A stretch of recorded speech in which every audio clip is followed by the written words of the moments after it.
Hello, everybody, and welcome back to Tour Pro Talks. I'm Genevieve White. I'm a tourism and travel copywriter and coach, and I'm really excited about today because I've got an amazing guest with me.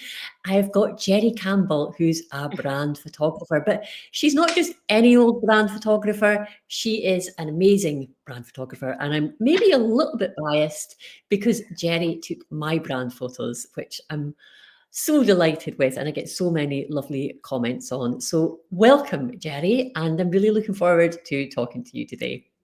Thank you so much for having me. It's so nice to be here having a cup of tea with everybody and just having a bit of a chat about why you need a strong personal brand to grow your business. Absolutely. And welcome, everybody. If you're watching live, do please say hello, say where you're watching from. That's always really nice to hear. And yeah, do feel free as well to chip in with any comments you may have, any questions for Gerri as well. Now, as usual, time is limited. We've only got half an hour, so let's just get straight down to what we're going to be talking about today. First of all, can I just say that when I'm on the websites of travel and tourism professionals, I often see loads of lovely destination pictures, pictures of beaches, pictures of accommodation. But so often I'll be like, now, what does this person actually look like? And I can't find any sense of the person behind the business. Gerri, why do you think it's so important for people to have good, strong brand photos of themselves? So I obviously think they need strong brand photos, but more than anything, I think they need a strong headshot photo on your socials and on your About Me page. It goes back to the whole old adage of people buy from people. People want to see who they're doing business with and kind of get a feel for who you are.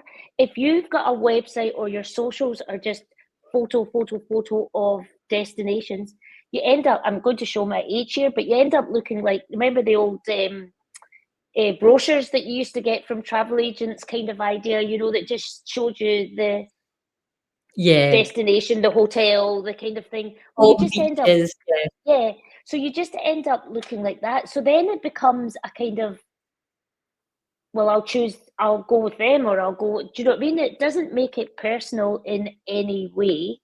And you want to show who you are and how you do business so that people get a real feel for you. They come to your website and they're like, okay, this is maybe my person, and I'll dig deeper. Whereas if they come to your website and it's a picture of Egypt, say, they're like, oh, that's Egypt, and they'll click off and they'll go to somebody else's website. You're wanting your website, your socials to be magnetic to get them to stay on. And that's how you do it, by showing how you do business, who you are, how you do it. You are your own USP. So you have to put yourself out there. So I personally, obviously I'm going to say this, but I think strong brand photography is now a must-have rather than a nice-to-have. I would agree with you. And even just in terms of your own confidence in putting yourself out there, you're going to be much more likely to post and want to share about yourself on social media if you've got a really nice professional looking headshot that shows your personality. So that actually leads us on to the second question, Gerri. In your opinion, what makes a really strong brand headshot? So we need to see you. We need to see, a kind of head and shoulders. But I personally hate the kind of corporate passport style photo that tells you nothing. If you're using a logo, please stop. It tells you nothing. You can't connect with a logo. And if you've got a really rubbishy kind of passport photo, or not passport photo, like a photo from a night out with the girls, and you've cropped into you, so it looks a bit rubbish. And if your headshot looks a bit rubbish, it makes you look a bit rubbish. You might be the best person in your whole market, but perception is everything. You have to look professional. You have to look like an expert. You get one chance to make a good first impression. And if the first impression is like, they're not taking their business very seriously, they'll go elsewhere. And who they go to might not be as good as you are, but they don't care because you're giving this kind of amateurish, whatever the word is. You're looking like an amateur. You're looking like you're playing at this business. Yeah, if you're not taking your business seriously, why should anybody else take your business seriously? So your headshot should be head and shoulders, full of personality. And I don't mean in a quirky kind of crazy sort of cookie way, that unless you are that person, but it's just a bit about who you are as a person. You can be holding a prop that tells your story. If it was me, I could be holding my camera. You could be holding, a pen and a pad, or, that kind of idea. So you are just wanting to show your personality, have nice bright colours, have nice, have your lippy on, you've brushed your hair, you're looking good, you're feeling comfortable, and the background, not plain, not that white background that tells you nothing. Have a background that kind of explains more as well. Your headshot is not just what you look like, it's who you are as a person as well, and a lot of people forget that. So for travel and tourism professionals, I mean, that would actually be a really good way of maybe getting some of the destination in the background as well, because they're showing, where they are and what they do. So they could do that, but to me, unless you work in that destination, it looks a bit. I'm all for keeping it authentic and real and genuine. So unless you work in these destinations, I wouldn't, but I would have you sitting at your desk, sitting on your phone as if you're talking to a client, or, whatever it is that you would be doing in your day-to-day business, your day, that kind of thing. Yes, I mean, quite a few of the people who are watching this might be actual tour guides. So in that case, sorry. Well, then that makes sense. Sorry. Yes, if they're tour guides, that makes total sense. But if you're a tour, do you have tour operators as well? Yeah. So that would be a wee bit contrived and a wee bit. You know how you get these fake backgrounds that people pretend they're on a beach and they pretend they're, that kind of. It might look a wee bit kind of like, well, why is she sitting on her laptop in the middle of in a beach? It doesn't make any sense. So you want it to make sense. So if you're a tour operator, then absolutely have a headshot with a bit of something behind you. But the one thing is don't be too small. Don't have the lovely background and you're just a wee tiny person. You want to fill the frame. You want people to see who you are, what you're all about, but also when they meet you in person, you're instantly recognizable. If you're a wee tiny person in a big photo, you'd be as well not to bother. Absolutely. And it's just about that personal connection, but it could also be really handy for, say, I don't know, professional networking as well, couldn't it? Yeah. Anyhow, we've got some comments coming in. So first of all, we got Mike, greetings from the USA, wishing everyone an early, enjoyable St. Andrew's Day. Oh, thanks very much. That was nice, Mike. Lovely to hear from you. And we've also got Mark Rogers saying, totally agree. There's no point in having a website you're invisible on. So we got lots of agreement already. Keep the comments coming. It's lovely to hear from you all.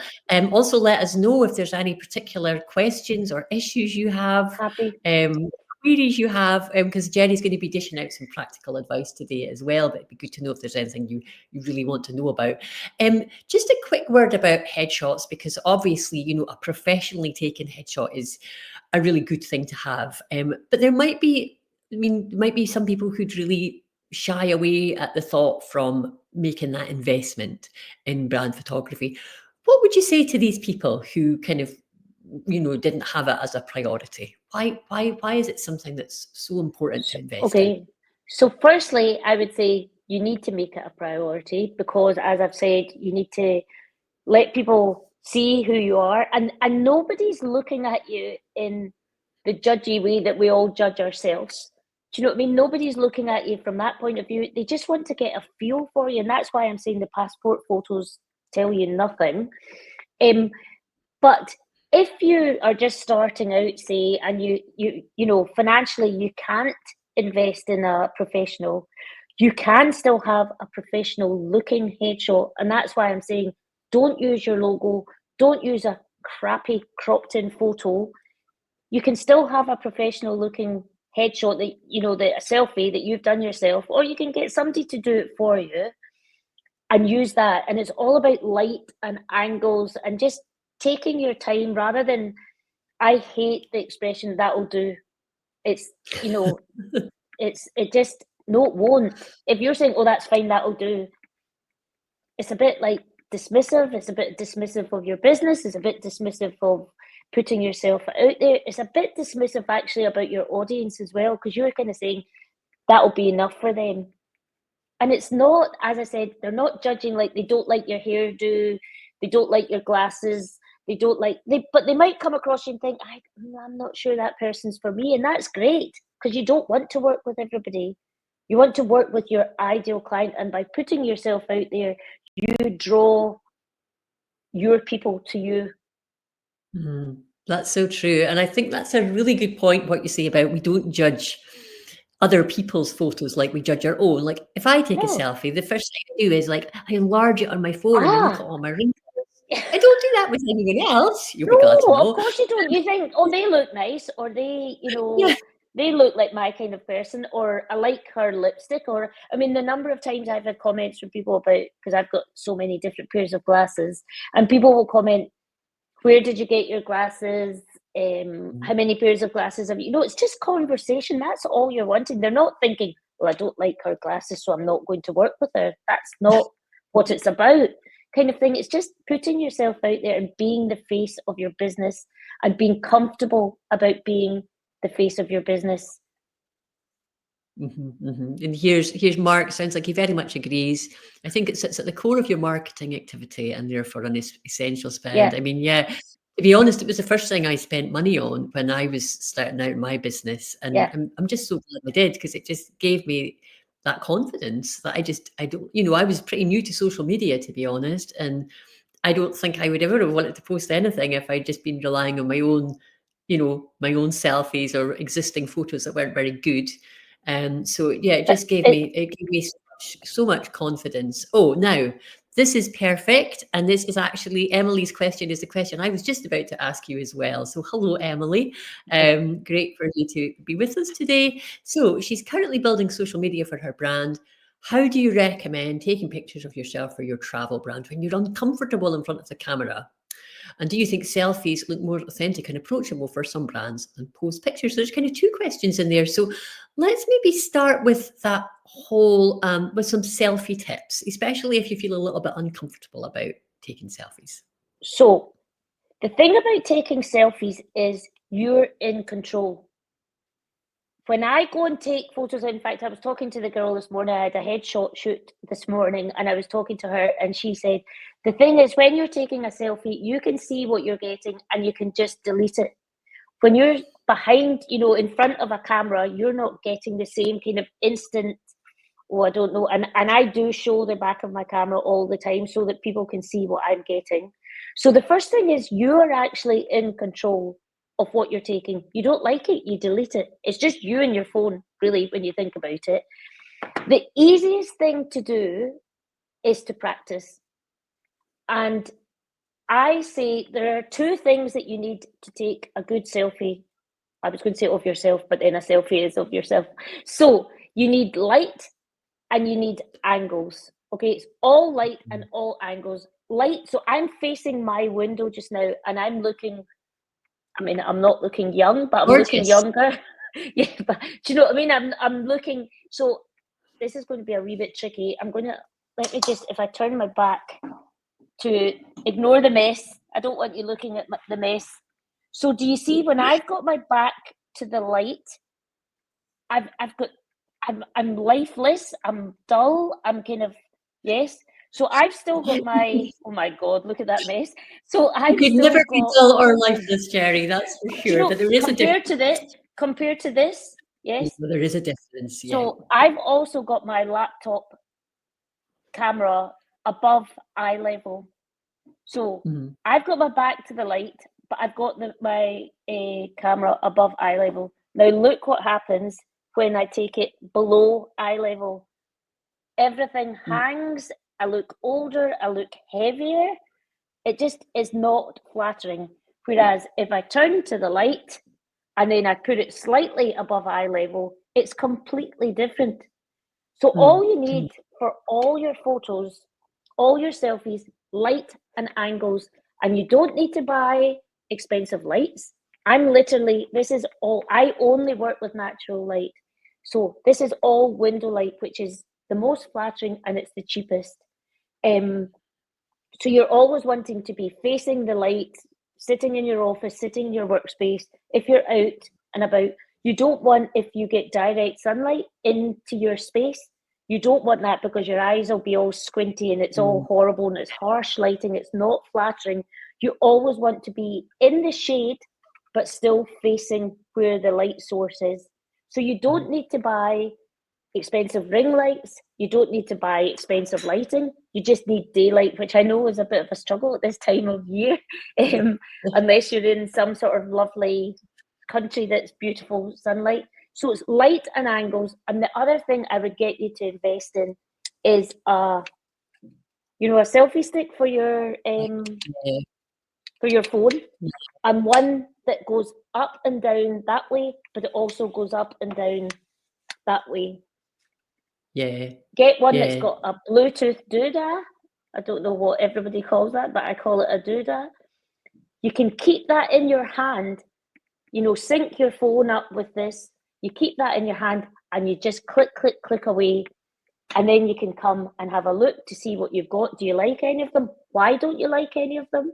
And kind of play about. And the more you do it, the easier it will become, the more comfortable you'll feel, and the more you'll think, oh no, my camera's not up at the right angle, or I had my back to the light, all that kind of thing. But literally, good, flattering photographs are all light and angles. And the other thing is, whatever is closest to the camera looks the biggest.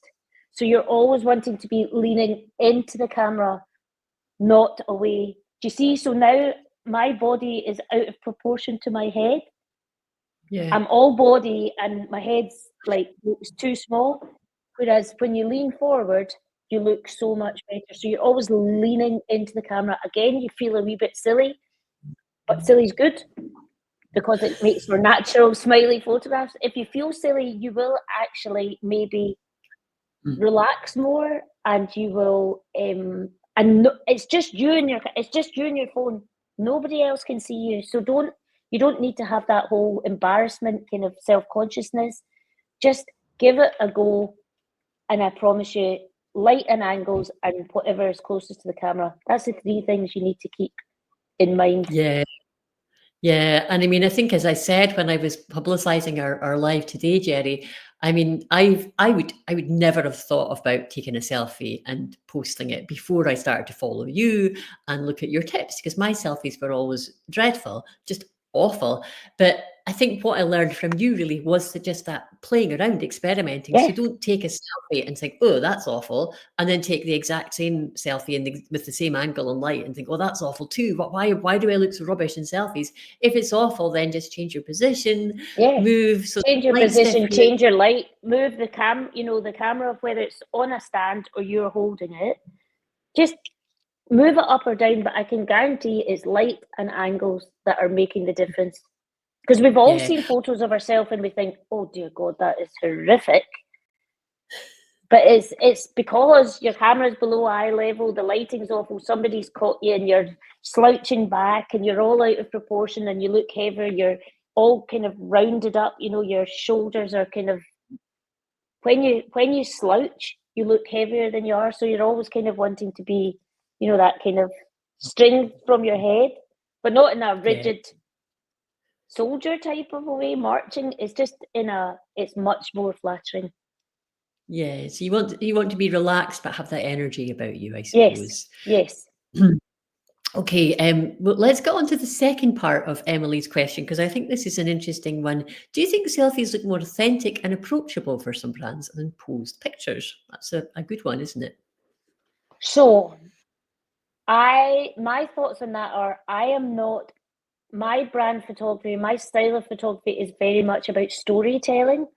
And it's very much, I don't really do the Instagram beautiful, aesthetically beautiful, I'm sitting in a poppy field with my laptop kind of photographs, because nobody does that and nobody believes it.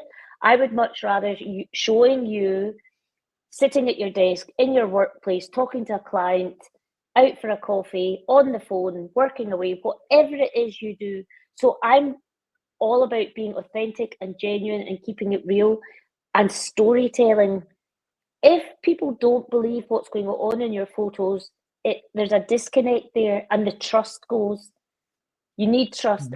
It's that know, like, and trust factor that we all need to do business with people. But if there's a disconnect there and people kind of like, well, she doesn't sit in a poppy field with her laptop, because nobody does. But I mean, so Jenny, when we took photos of you on the beach, I wanted you reading your book, having a coffee, you were just chilling. But if you were just sitting with a laptop kind of looking stiff and beautiful and smiling a bit insanely, it doesn't tell you a story. Do you know what I mean? That's why I much prefer the storytelling side. So the selfies can be more authentic, but so can your brand photography. It very much depends on the style of photography you want, the photographer you work with, how you work together, the stories you want to tell. It's all about the prep and the planning beforehand, and not just kind of turning up, and also kind of handing over the reins kind of thing to the photographer. It's got to be collaborative. It's got to be that you work together to find out exactly what it is you want. Don't let a photographer kind of say, well, this is what we should do, because I can guarantee you'll hate them. So it's authentic and approachable is huge. You'll get them with your selfies, but you'll also get them with your brand photos if you choose the right photographer that's going to help you do that.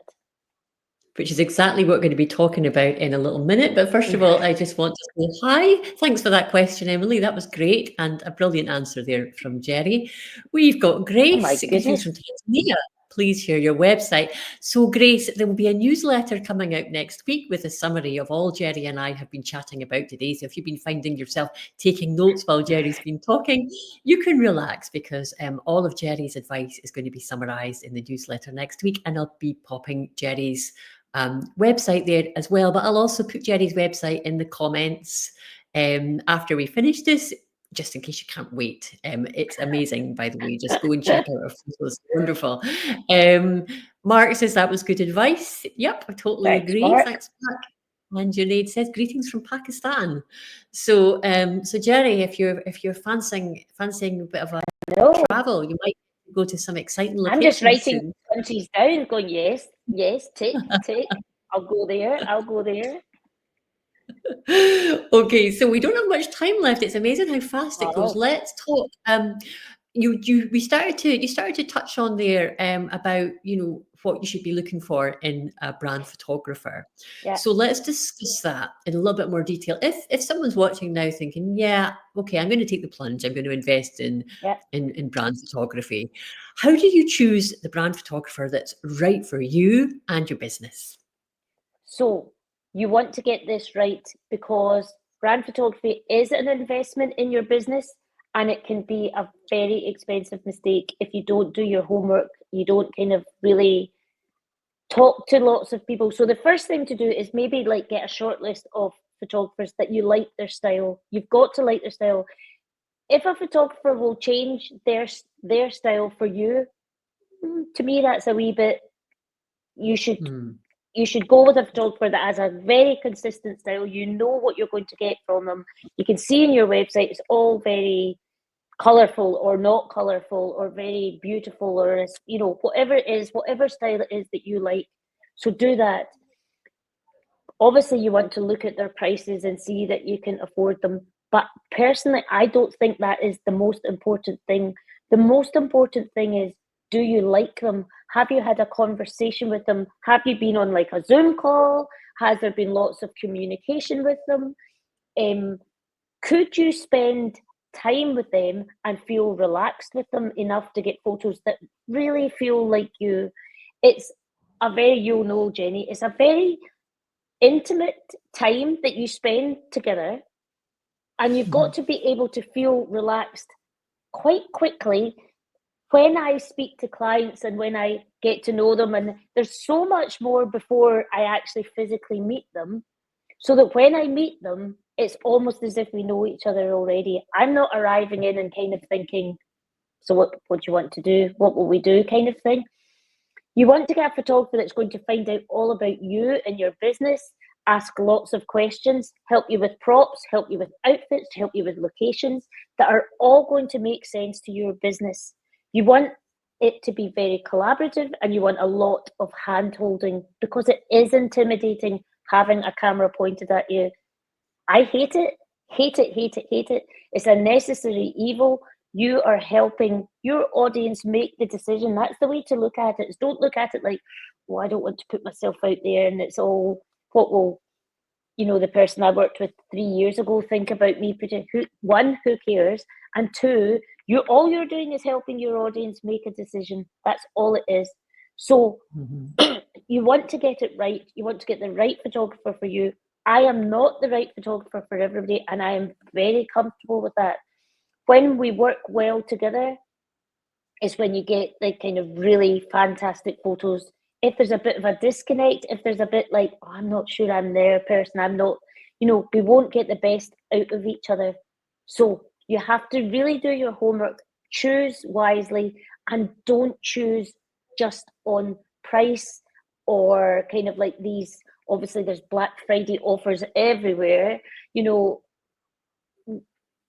sometimes when it's too good to be true, it's for a reason, and you can waste. I've spoken to so many business owners that have had brand photos done before, and they've never used any of them, and it's because they don't feel like them.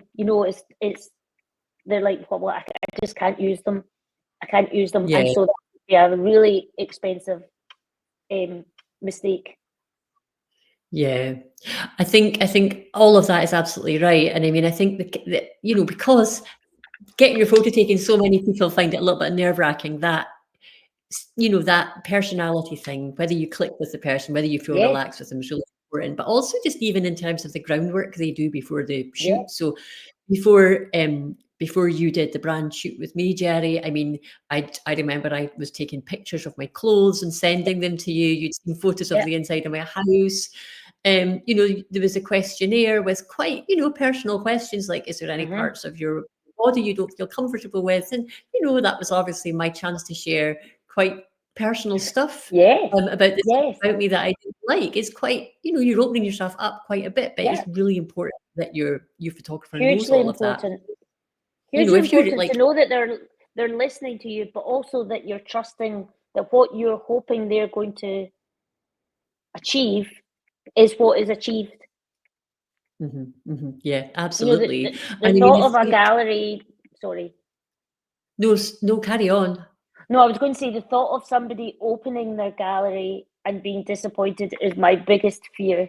Like, I would absolutely hate that, and that's why throughout my shoot, I show my camera the whole time, so that you can see what I'm getting, so the client can see what I'm getting. Do they like what I'm getting? Do they, and because what I think is a nice photo of you and what you think is a nice photo of you, two completely different things, because we've all got so many hang-ups and judgy about ourselves kind of thing.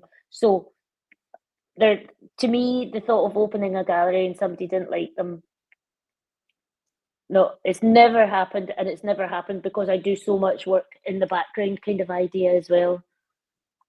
Yeah, that's you just said exactly what I was going to say. That thing about you, when during our shot you kept saying, come and have a look, and see you're happy, and that was what in the questionnaire you'd sent. One of the things I said I didn't like about myself in photos was I sometimes have this like weird eye thing going on. One of my eyes always closes in photos, and you kept saying, come and see, check that weird eye thing isn't happening. And I mean, that would have been awful if I'd spent the money and then got like lots of pictures of me with weird eyes that I would be able to use, but that didn't happen because we'd spoken about that. So yes, exactly. Okay, I'm gonna just choose maybe one more question because time's actually up. I'm just trying to think of what the best question to ask would be. And we've spoken a little bit about the process, haven't we? We've covered that a little bit. Okay, what would you say to somebody who said, "I'm not photogenic. That's why I don't want to bother with photography"? So you're not photogenic because you've not had the right person working with you. You've seen photos that somebody's caught you from a bad angle, you know, from a wedding or from a, you know, a party or something, and you think, oh God, I look 3 stone heavier than I am. I look 10 years older than I am. And it's, as I said before, it's all about light and angles. We are all photogenic. It's all just about getting the right angle for you. Like this morning when I was doing a headshot shoot, we did a whole kind of like not turn that way, not turn your back to the camera, but turn more that way, then bring your head this way, and then go that way and bring your head this way. We all have different sides that we like. It's just about practicing and seeing what it is. We are all photogenic. Once you get this light and this angles right, and then whatever's closer to the camera, you know, if you keep that in the back of your mind, we are all photogenic. I do not believe that there's such a thing as somebody like, I do not take a good photograph. Whenever somebody says that to me, I always say, challenge accepted, and I go for it. Mm-hmm.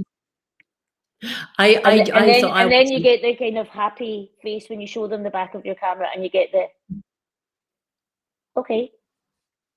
And then once they see that actually they will get a photo they like, they completely relax. They, you know, it's that kind of okay, now let's do it. Yeah, and you end up actually really enjoying the whole process. Enjoying it, because yeah. it's really good. Brilliant. So, Gerri, thank you so much. You've really gone over and above here all those helpful tips. If you have watched this and been thinking, oh, I'd love to hear more about Gerri, maybe work with Gerri, get more of her tips, because she's always sharing really useful tips, you can contact her here on LinkedIn. I'll put her website in the comments. She's also got loads of great stuff on Instagram. If you're on Instagram, I'd highly recommend following Gerri. Gerri, is there anything you'd like to add about how people can work with you? Or have I covered it all? I think you've covered it all. And now, as I said, I spoke to you off camera, but we were talking about shoots. So I'm reducing my number of shoots, and I'm doing more kind of like brand audits. And I don't mean in the logos, colors kind of a way, but more in the visual sense about what it is that you are missing. You know, you think you're putting yourself out there, but you're actually really not. And there's a kind of disconnect, and sometimes an objective eye can look at that. So I'm doing more of them as I'm getting older. I'm going to be doing more of sitting behind my desk rather than climbing up and down on tables and chairs and doing all sorts to get the right photo. Okay, that's brilliant to know. And having consulted with Gerri about branding in the past, I can totally recommend her as having loads of excellent ideas and insights. So yeah, Gerri, thank you so much. It's been an absolute pleasure talking today. Thanks to all of our lovely audience for your comments and questions, and see you at the next Tour Pro Talks. Thanks, everybody. Goodbye.